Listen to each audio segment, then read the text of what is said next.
பார்த்ததில் பிடித்தது.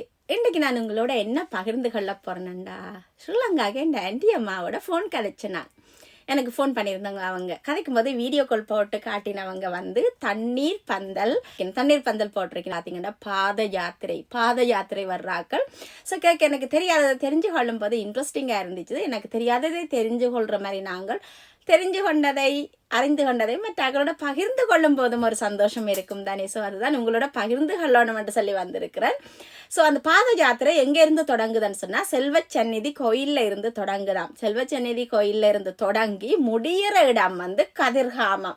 ஸோ கதிர்காமம் மட்டும் அதில் இருந்து தொடங்கி போவேக்கில் இவங்களோட வழியால் வந்து வட்டாப்பளை போய் வட்டாப்பளைக்கு பிறகு அங்கால போவாங்க. அப்போ மண்டே திங்கக்கிழமை வந்து வட்டாப்பளை அம்மன் திருவிழா கோயில். ஸோ அந்த திருவிழாவுக்கு போயிட்டு அப்படியே அங்கால முடிகிற இடம் தான் கதிர்காமம். ஸோ இப்போ வெட்டாப்பளைக்கு போகிறாக்களும் கதிர்காமத்துக்கு போகிறாக்களும் செல்வச்சந்நிதியிலேருந்து பாத யாத்திரையாக எங்களோட ஆண்டியம்மாட வழியால் தான் போகணும். ஸோ அவங்கள அதில் வாசலில் வச்சு தண்ணீர் பந்தல் சாப்பாடு நடந்து வர்றாக்கள் களைப்பினம்னு சொல்லி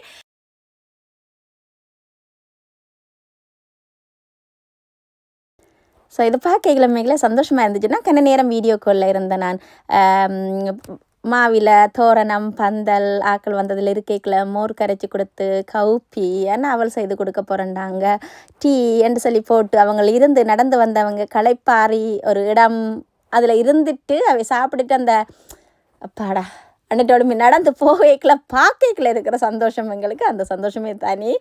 அதை வீடியோவில் பார்த்த எனக்கு மேலே நல்ல சந்தோஷமாக இருந்துச்சு. ஒரு சந்தோஷம் மன நிறைவாக இருக்குன்னு சொன்னால் எல்லாரும் வந்து இருந்து களைப்பாரி அதை சாப்பிட்டு குடிச்சிட்டு களைப்பாரிட்டு திருப்பி நடந்து போகினோம் தானே. அதை பார்க்கவே மனசுக்கு வந்து சரியான நிறைவாக இருக்குதுன்னு சொல்லி சந்தோஷப்பட்ட விஷயத்த வந்து எனக்குமே வந்து வீடியோவில் காட்டினா உண்மையில பார்க்கல எனக்கு ரொம்ப சந்தோஷமாக இருந்துச்சு. அதை பார்க்கல 2 ஐயாக்கள் வேலோட வந்தவியாம் சில்வர் கலர் வேலோட வந்தவே செல்வச்சந்நிதியில் இருந்து விடிய காலம் 6:45 அவை தான் இந்த பாத யாத்திரையை தொடங்கி வச்சேன்னா எங்களோட ஆண்டியம்மா வீட்டை தொடங்கி வச்சது முதலாவதாக வந்தவே அவை 2 பேரும் தான். ஸோ அவையோட இதோட தொடங்கினது தனக்கு சந்தோஷமாக இருக்குன்னு சொன்னால் அவங்க வந்து அந்த 2 ஐயாக்களும் வந்து 30 வருஷமாக அந்த பாதையால் தாங்கள் கதிர்காமம் வந்து பாத யாத்திரை போய் கொண்டிருக்கணுமா. இப்போ 30வது வருஷமா மட்டும் சொல்லி அப்போ விடிய காலமாக 6 சச்சத்துக்கு 6:15 அவங்கள்லாம் இந்த தண்ணி பந்தலை வந்து தொடக்கி வச்சது. அப்போ அது இன்னும் சந்தோஷமானு சொல்லிச்சேன்னா ஸோ இன்றைக்கி கதைக்கும் போதாவா இதை சொல்லிக்கல ஹாப்பியாக இருந்துச்சு இது கேட்க. ஸோ நான் சந்தோஷப்பட்ட விஷயத்த அவங்களோட பகிர்ந்து கொள்ளணும்னு நினச்சேன்னா ஸோ பகிர்ந்து கொண்டுட்டேன். ஹாப்பி.